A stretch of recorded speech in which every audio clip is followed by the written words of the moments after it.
Chegou a hora dos fatos da semana.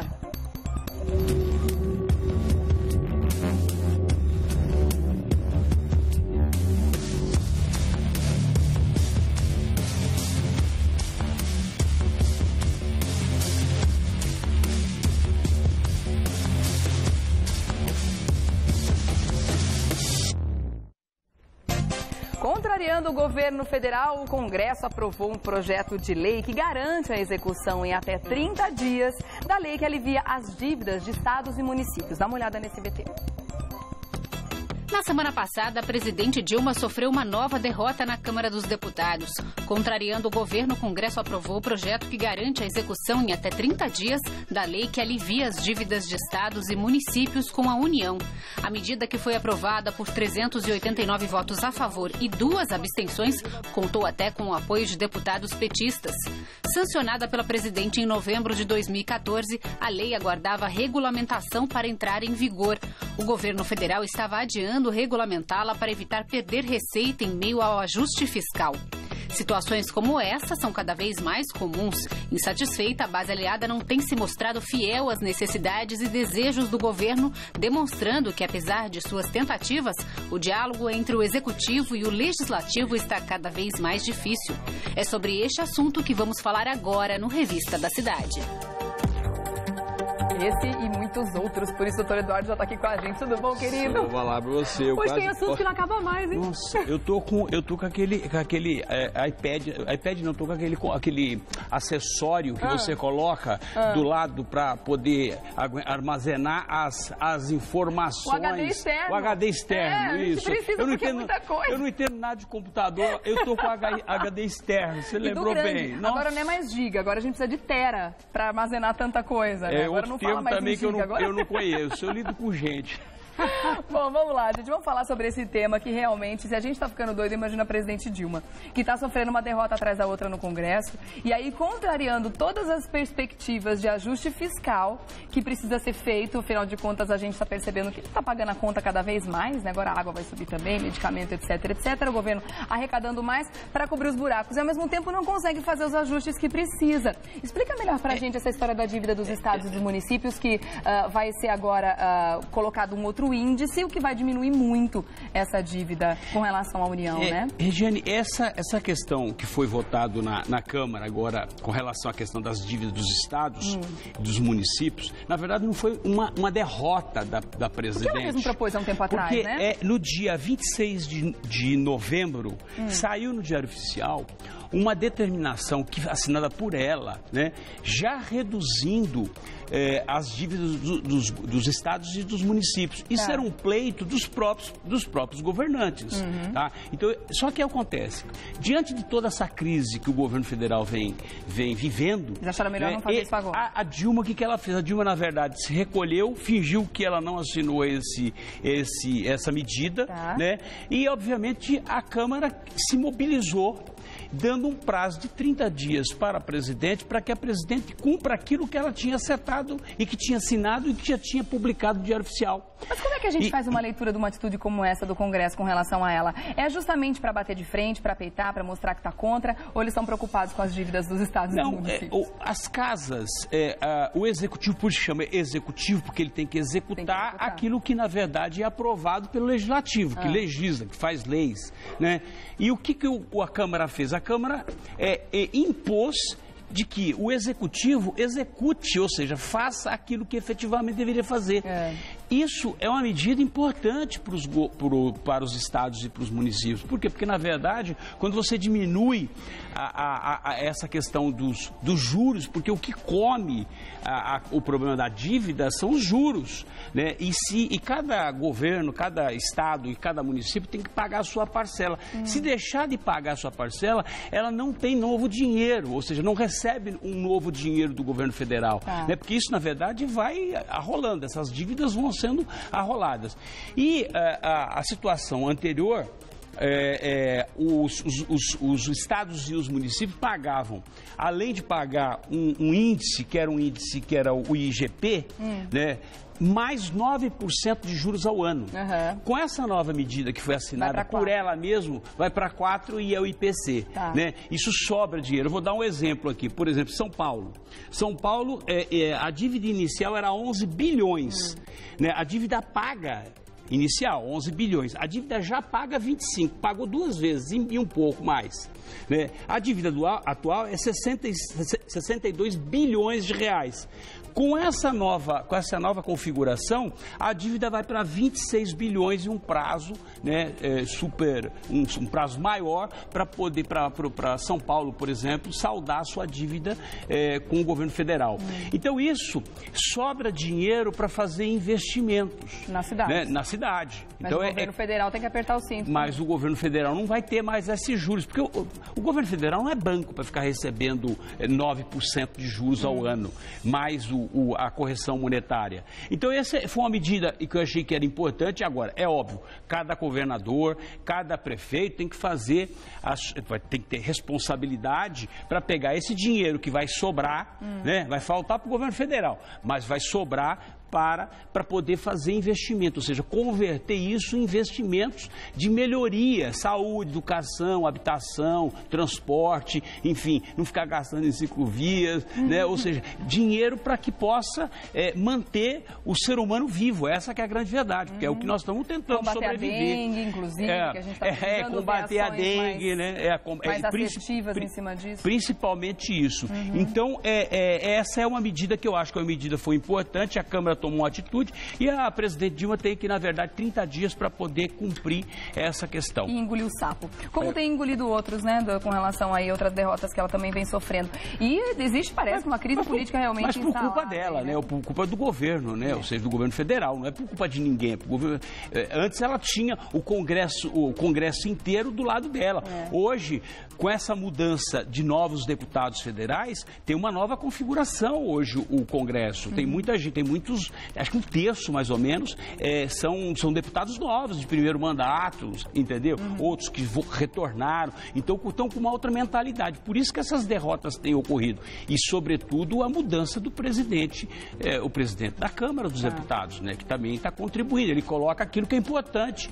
Né? Ele está tentando exatamente mostrar para toda a sociedade brasileira de que a Câmara dos Deputados está trabalhando agora com essa nova configuração e com esse novo presidente. E tomara que trabalhe, né? Vamos lá. A Maria Lídia, nossa querida jornalista Maria Lídia Flandoli, entrevistadora do Jornal da Gazeta, também fez um comentário a esse respeito com relação a essa, que a gente pode avaliar como uma derrota da Dilma e a aprovação pela Câmara do projeto de lei que reduz a dívida dos estados e dos municípios. Vamos dar uma olhada.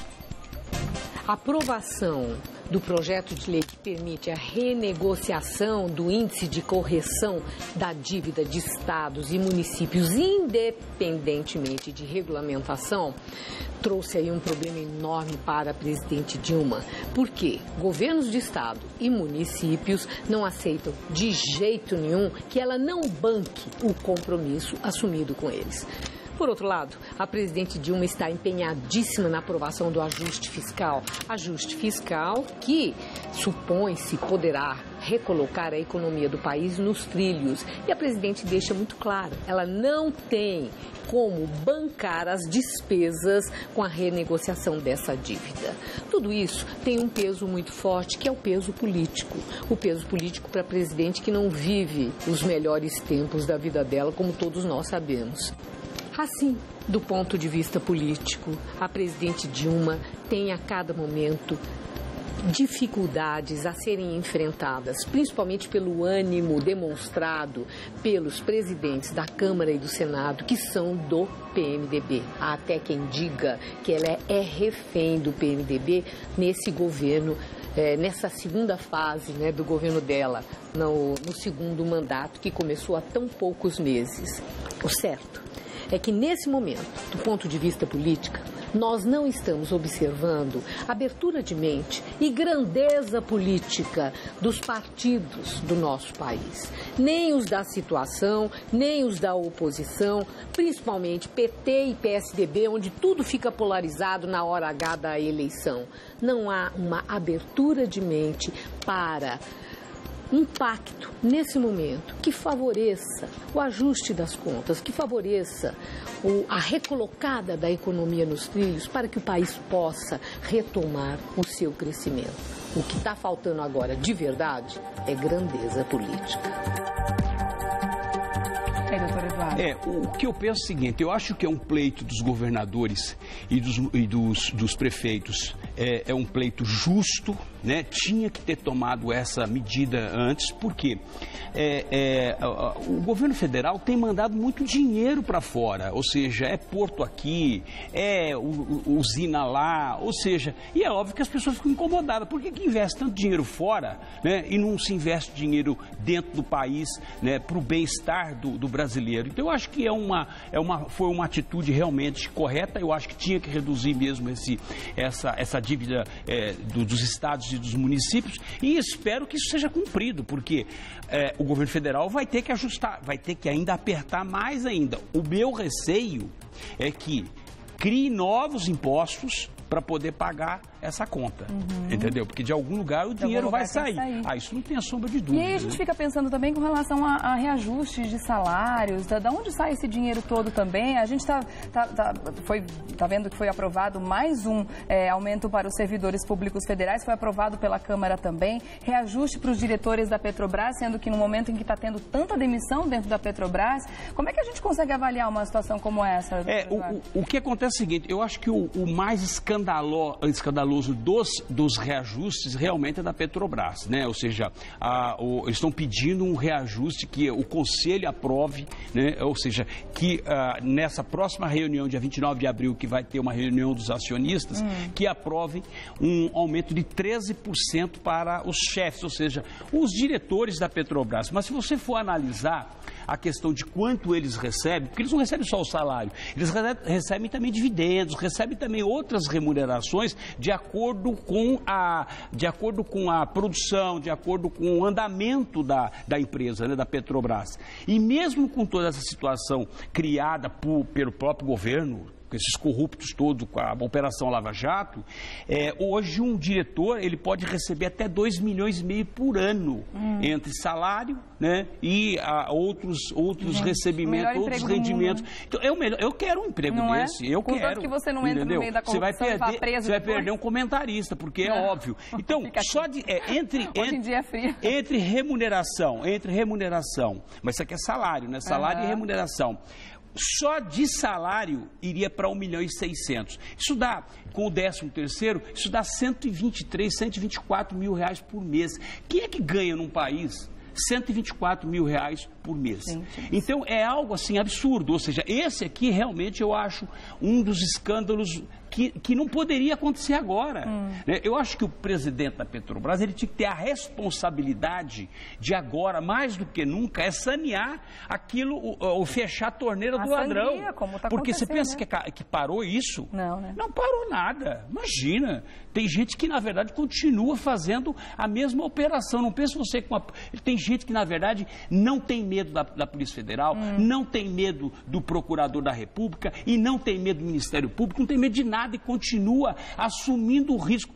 Por quê? Ladrão é assim, ladrão ele assalta um banco, ele não foi pego aquela hora, né? E mesmo que ele tenha sido pego, se foi para a rua, ele vai voltar a roubar. Acaba voltando. E eu não duvido que isso esteja acontecendo nesse momento, porque realmente as atenções estão voltadas para outras pessoas, e aí é aquela história, né? Vamos aproveitar que eles estão prestando atenção aqui, vamos fazer isso. Eu vou te dar um exemplo, ou seja, você vê, o governo tem 3 meses, está completando agora 3 meses de uma nova gestão, da segunda gestão.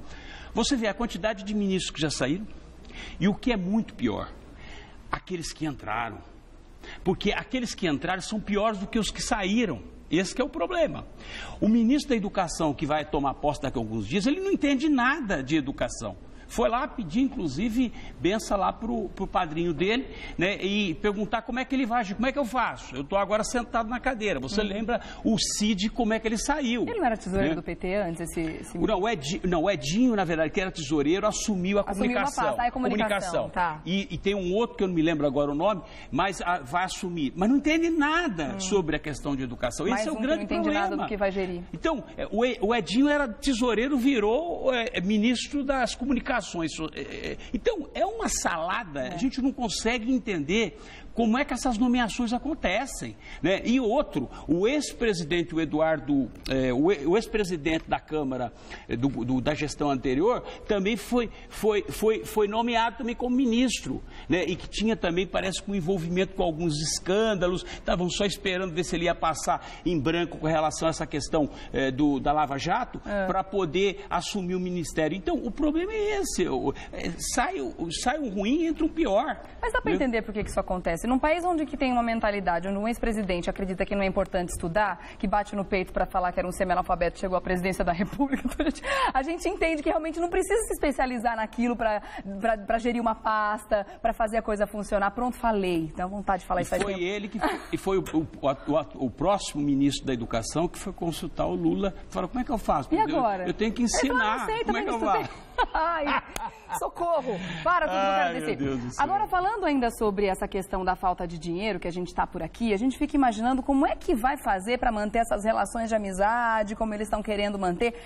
Tem um outro assunto que eu queria que você comentasse, que é uma reforma e uma doação de uma usina que vai ser feita agora, inclusive adaptada para gás natural, que é um gás abundante na Bolívia, e a gente vai dar de presente essa usina completamente reformada a um custo de 60 milhões de reais para eles, sendo que aqui no Brasil a gente está vivendo um momento de racionamento de tudo praticamente. A gente vai viver uma crise energética grande daqui a pouco, tá para estourar. E como é que a gente faz um presente desse? Na verdade, essa é uma usina que ela não está funcionando atualmente, precisa ser revitalizada, precisa ser modernizada, precisa ser, enfim, atualizada. E esses 60 milhões que você está se referindo é o que vai se gastar com a reforma. Então, vai se reformar. Fora que ela já custa, né? Ela já custa, ela já tem um preço, é óbvio. Então, ela vai ser reformada e aí ela vai ser doada. Que é patrimônio nosso, isso. Nosso, lógico. Até então,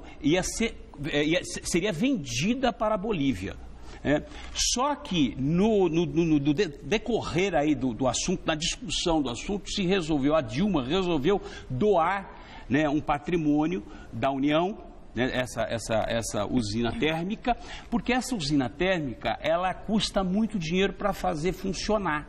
Porque ela é muito cara. 60 milhões. Não, 60 milhões é o que vai para reformar. Para fazer ela funcionar de novo. E tem uma justificativa. E a justificativa foi o seguinte: você lembra daquele embaixador, o senador da Bolívia, o Roger Pinto Molina, que na verdade fugiu da embaixada do Brasil na Bolívia, ajudado por um diplomata, o Eduardo Saboia? Me lembro. Então, a justificativa é mais ou menos essa. Com essa fuga, houve aí uma questão diplomática, ficou balanceada, então a Dilma achou por bem, vamos dar um presente para voltar, né, as relações voltarem ao normal. Então, a justificativa é essa, ou seja, porque o diplomata ajudou o senador a fugir da embaixada brasileira para o Brasil, né? Então vamos dar um patrimônio nacional que a custo só de reforma 60 milhões. Então por aí você vê. Agora eu pergunto para você, a gente está em condições de dar um presente desse tamanho? Primeiro que nós não temos condição de dar absolutamente nada, nós precisamos receber. E segundo, você acha que o governador e o prefeito têm ou não direito de reclamar em relação à dívida dos municípios e dos estados? Claro. Então, esse é o problema. Ou seja, nós damos aquilo que nós não podemos dar. Né? Então, esse eu acho que é um problema. E a justificativa da doação né? Ela é muito exatamente frágil, ela essa. É uma coisa pequena. Podia, sabe fazer o quê? Podia aqui, por exemplo, dar para a iniciativa privada, vender para a iniciativa privada para poder fazer uma adaptação, porque essa usina térmica ela pode ser transformada numa usina que pode funcionar, por exemplo, com gás. E você sabe que a Bolívia... é o que estão fazendo para a Bolívia funcionar. A Bolívia, por exemplo, é um dos maiores fornecedores de gás, a Rússia e a Bolívia. Então, isso poderia ser feito, ou seja, faz um leilão, passa para a iniciativa privada, obviamente, vai fazer as atualizações, o governo recebe algum dinheiro, não tem que desembolsar os 60 milhões e, obviamente, e aí seja legal com a Bolívia comprando o gás deles, por exemplo. Óbvio, então essa é a saída, mas não. Mas é claro que vai sempre pelo lado mais difícil. Agora, vamos falar de uma outra coisa... Ou mais fácil, né? Difícil pra gente mesmo. Pra gente fica cada vez mais difícil. Pra nós de engolir, né? Doutor Eduardo, eu queria que o senhor comentasse também a questão do efeito tiririca, que finalmente foi extinto, né? Uma coisa positiva, pelo menos. Na verdade, se fala muito da reforma política, né? Da reforma política, mas não se faz a reforma política. Então, o que se fez agora, recentemente, o Senado fez, foi uma emenda, ou seja, vamos tentar aqui fazer uma emenda, mas sem uma reforma política. E aí tem a proibição, né? A proibição, ou pelo menos não permitir, de que esses partidos que estão aí, nós temos 30 e poucos partidos, alguns ainda para serem aprovados, para poder se fundir e aumentar o poder de fogo dentro da Câmara, porque essa é a grande jogada, esse é o grande truque da história. Eu crio um partido, foi o que o Kassab fez, criou um partido, né? Ou seja, e vários deputados, vários políticos aderiram a esse partido. Agora ele está querendo criar um outro partido, que é o PL, para chegar lá na frente, vários políticos aderirem, ou seja, depois esses dois partidos se unem, aumenta e se equipara à força do PMDB, por exemplo, dentro da Câmara e do Senado. Então, esse é o jogo político que eles querem fazer, aumentar o poder, a manobra, né? Não é nem estratégica, você não poder falar, é a manobra que se faz para poder aumentar o poder político, né? Ganhar mais ministérios, ganhar mais, ou seja, mais verbas e daí por diante. Então, esse é o jogo. E aí, o que o Senado fez? Foi lá e proibiu, disse, não pode. Partidos que não têm pelo menos 5 anos de existência não podem ser fundidos. Né? Então, essa é a história. Agora, o pior foi o seguinte, que foi sancionada com 2 vetos que não tem nada a ver, ou seja, a presidente já assinou, já sancionou, já está valendo essa questão, só que o PL, a Constituição do PL foi protocolizada no Tribunal Regional Eleitoral Superior, né, para criação um dia antes da presidente Dilma sancionar. E é aí que todo mundo está reclamando. Por quê? Porque o PL pode entrar na justiça dizendo o seguinte, essa lei vale a partir daquele dia e não anterior. Então, esse é outro truque que aconteceu, entendeu? Então, essa é a historinha, rapidamente, para tentar que as pessoas compreendam direito a conversa. Tá certo. Teriam outros assuntos para a gente falar aqui sobre o aumento das diárias de viagem para os tribunais também agora, mas vamos deixar para as próximas semanas, porque infelizmente o nosso tempo acabou. Na terça-feira que vem. Essa terça agora que você não vem? A próxima? Não, a próxima ainda tô aqui. Tá por aqui, só tá bom. Só na outra. Na outra, a gente vai sentir sua falta, tá bom. Aí você vai sentir minha falta. Mas a gente sente falta e mata a saudade pelo Facebook também. Uma semaninha só. Rapidinho, né? Tá bom. Ó, contatos através do Face você pode fazer, facebook.com/500 melhores júris. Tem um outro também, então, né? pode acessar Eduardo César Leite que vai me encontrar, porque às vezes esse endereço é muito difícil de você encontrar acessar. Ali, né? Eduardo César Leite. Só César com S, né? Com S. Tá, C-S. Maravilha. Querido, obrigada. Obrigado, viu? Ótima semana pra você. Ótima obrigada semana mais uma vez também, pelo nosso bate-papo. A gente sempre aprende muito.